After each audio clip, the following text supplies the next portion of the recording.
综合路透社、法新社和彭博社报道，根据中美星期一5月12日发布的联合声明，美国对大多数中国输美商品加征145%的关税，将在5月14日下调至30%。中国对美国产品加征的125%的关税将锐减至10%。各位亲爱的观众老爷们，大家好，这里是加密阿尔法，新加坡时间2025年5月12日周一晚间的7点22分。很多观众也在评论区反映啊，就是索马利亚的任务不太会做。然后我的世界呢，这个游戏他玩的也不太多，因为本身可能就接触游戏比较少。那我们今天来给大家做一下这样一个教学啊。首先要跟您说明一下，前3个任务的话，官方暂时关闭了这一个渠道。那后续开不开放呢？暂时不得而知啊。但是后续2个任务的话是可以完成的，也是能给到一定的积分量的，还是蛮多的。然后教一下大家如何在这个方向上去制作这样的任务。那这里呢，首先点开对应的这个链接，需要跟你提前说一下，你登录这一个页面的话，至少要等待5分钟以上，甚至是10分钟。如果10分钟还没有进入到就是我的世界当中啊，就是这一个页面当中啊，那你就把这个页面重新刷新。教一下大家如何进行刷新啊，点击一下我们网址的浏览，然后这边选择清除掉所有的 cookie。全部清除，然后重新加载，然后再次连接一下钱包，然后等待钱包确认签名，就可以进入到我的世界了。需要等待的啊，一定要跟你提前讲一下。然后这边进入之后呢，我们会来到这里啊。那我自己呢也是不玩这种游戏的，因为不太喜欢玩这种类型的。然后教一下大家如何这个方向去怎么完成这个任务啊。那空格的话是跳，然后你只要空格，然后 WASD 控制方向，然后再是鼠标左键，这几个键就可以了，其他都不需要。然后我们呢，一开始出生的点都是随机的，所以你在一开始登录的时候不要乱走，因为有可能掉进到下面了，最底下了，最底下你上不来的，你只能再重新加载这个页面了，然后又等待10分钟以上。然后呢，我们在这边寻找到这一种看起来那个非常土的这个板块啊。然后一直按着鼠标左键，你是可以把这个箱子吃到的。那我把它称之为箱子吧，或者是木块。一直鼠标左键，然后平移到这一个对应的这边。然后我们其他的这个板块的话都是不行的哦，这里都不可以，点击一下都没有什么反应的。然后只可以是这一种颜色比较鲜艳的石块。然后这里去集成之后呢，我们对应的点击一下下方，因为我们现在不是有58个嘛，然后这边去兑换对应的这个木头。然后这一个索马利亚的任务呢是去 mint 一个 gold， 就是做一个金块就可以了。但是呢，完成这个任务的话是需要2个金块的啊，要跟你讲一下。然后这边的话9个可以兑换1个金块。那这边的话继续选不要选它，就选这个9个，然后再去兑换1个金块。那么完成2个金块的话，就可以认证这个任务了。然后下面一个是钻石，钻石的话这里也会有一个兑换表。9个金块可以兑换1个钻石，那就像我说的，完成这个任务的话需要2个钻石，那也就是需要18块的金块，18块的金块乘以这一个木头，你自己换算一下，然后你就一直不停的开采它就好了，反正大概是100-200个的这样子一个数量。然后完成所有的之后呢，兑换成2个钻石，然后就对应的完成这个任务了，简单嘛。然后前3个的话，我们等 DC 的回复啊。目前的话就是没有开放，后续开放的话那再看吧。然后它这个日期啊也调整了，我们上次说的是5月8日开启，5月15日截止，那现在调整至5月20日，说明前3项任务肯定是会开的，但具体什么时候不太清楚。贝安今天突然之间向用户满足条件的空投了 Puffer 的代币啊，那么对应的积分要求是180U 的阿尔法积分，大概有100U 左右的收益。那此外呢，在147到185区间范围之内，且 UID 账户的尾号为5用户进行到一个幸运空投。那为什么今天突然之间再提这个呢？是因为明天的话将同步上线对应的 RDAC 这一个代币啊，符合阿尔法积分门槛的用户将会在代币上线10分钟之内收到对应的空投。那积分门槛的话将会在明天开始公布啊。此外呢，阿尔法积分将推出消费机制，大家拭目以待的消费机制终于来了。那活动页面和细则的话，将在5月13日进行上线。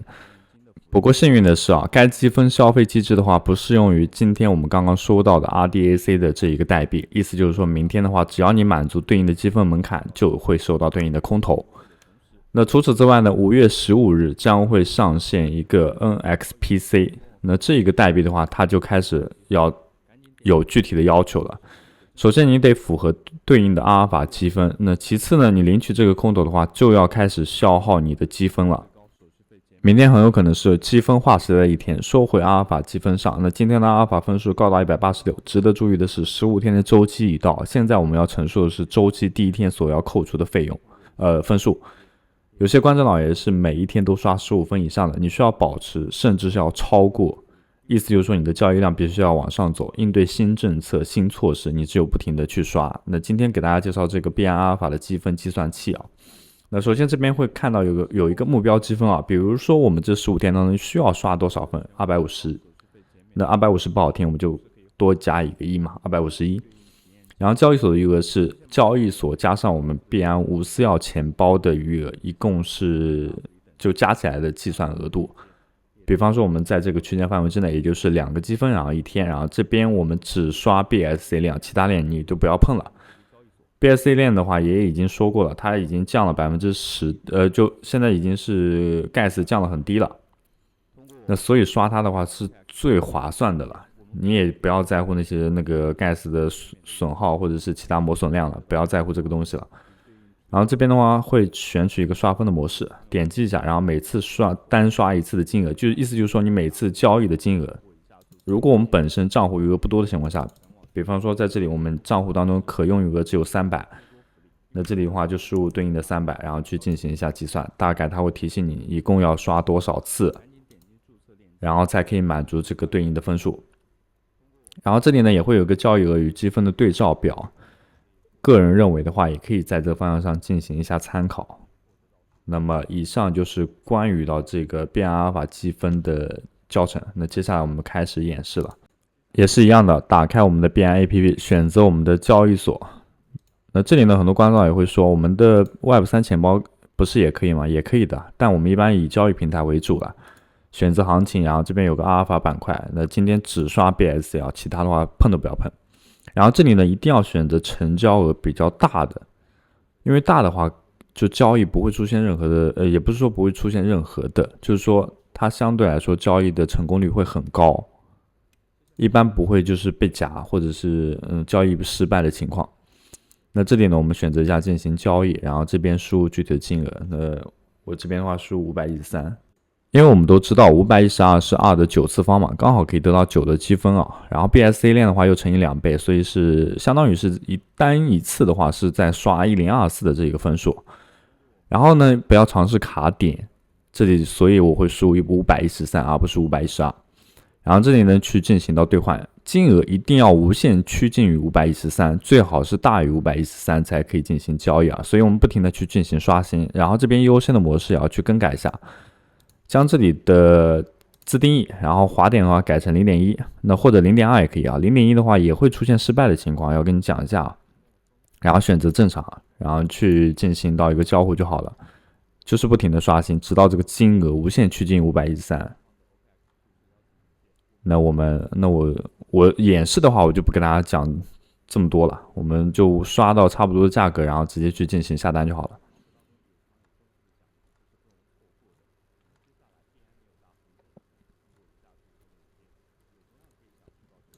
了。无所谓，反正我给大家演示的啦。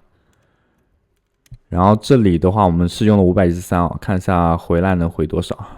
那512.56其实也还行了，然后我们点击一下确认。那这个时候呢，你也可以进行一下滑点的调整啊，我只是懒得弄了，因为每天要刷很多笔了，我看得很头疼。然后这边的话，成交额是512.5，刚刚其实大家有看到磨损了0.5左右。那刷的金额是把它当做1024，那意思就是说1000的话会磨损0.5，其实是尚可以的。然后我们今天所演示的话是 ZKJ 啊，我知道很多观众也很可能第一次观看我的视频，或者是刚入这个币圈没多久。在这里呢，推荐大家提前注册一下交易所，像我们的币安交易所、OKX 交易所、GetL 交易所，这些主流交易所呢，将会对你以后的加密生活铺砖添瓦。同时使用我们视频下方的注册链接的话，可以享受到永续手续费减免的优惠、独家新人福利、数字盲盒体验金的奖励，赶紧注册起来。另外呢，在每一期视频下方都放置了我们跟交易所的跟单链接，在这个方向上呢，你可以利用自己的闲置资金，可以实现利滚利，最大化自己的闲置收入。在这支影片的最后呢，我们再来提一下 Camp Network。那很多观众也有在反映说做一期沉浸式的体验做任务的 Camp Network 教学。那其实我后面是答应他的然后我后面又想了一下呢，我觉得好像做这个也没什么意思就是不停的点击关注做一些社交类型的任务没有什么难度的这个然后另外呢，我要跟你讲一下，很多观众也反映在做完所有的任务之后，明明进度已经显示到100%了，但是本等一下刷新，然后它就会跳回50%，甚至是更低那这个情况是什么原因呢？是因为所有的社交类型的任务，关注官方的推特，或者是去什么转发也好，或者干嘛也好，它都是真实性的任务，就是一定要去做的，不可以进行假操作。我们在上一期视频当中其实详细的跟大家讲过了，不可以进行假操作的。那各位观众也肯定会有另外一个疑问，如果我把这些任务所有的都做掉之后呢，我的推特肯定会封控，马上就会被封，没有一点犹豫的，直接就会被封的。因为已经有很多观众也反映了，他的推特现在已经开始出现风控的提示了。那如果不再加，就是如果不稍加看管的话，你的推特肯定是不能用了之后。那应对这个问题呢，其实我之前是有出过这个对应的视频的，你可以在我的主页当中搜索一下推特账户如何进行那个保养。那当然呢，我们今天给大家介绍一个方式会更加的快捷那你可以去看我之前的视频，也可以看就是我现在说的这些那点击一下更多，然后这边有设置和隐私，选择到安全性和账户访问权限，然后点击到安全，然后这里呢会有个双重身份的验证我自己做那这个推特账号确实我也用了蛮久了，半年以上了。那新注册的时候肯定是不稳定的嘛。后面在改用了双重身份验证之后呢，请在你每一次出现风控提示的时候，就是我们一开始点击刷新推特，然后它会引导我们进入一个网页，需要完成人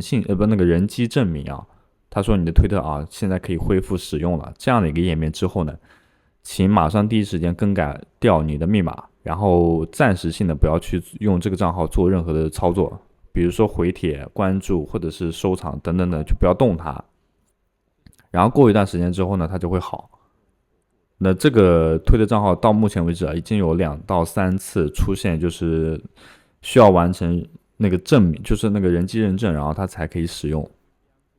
那这边的话就是我想说的双重身份验证。然后另外呢，我们再说回到 Camp Network 这个方向上，你不要一次性的把所有社交任务都做掉。那如果你耗很多的情况下，很多观众也会说，那我耗很多今天不做明天也要做的等等的。我个人认为你是可以分批的，不要一次性全部做完。你今天可以做10个，点击10个关注，那明天再做剩下的10个，然后再玩，就以此类推嘛，直到做完为止。你耗很多的情况下，你都是每个号先做10个，不要一口气就做完。那以上仅仅只是我的个人想法怎么去做的话，还是各位观众也那今天沉浸式的话，肯定是不给大家带来的，因为没必要，这个东西就点。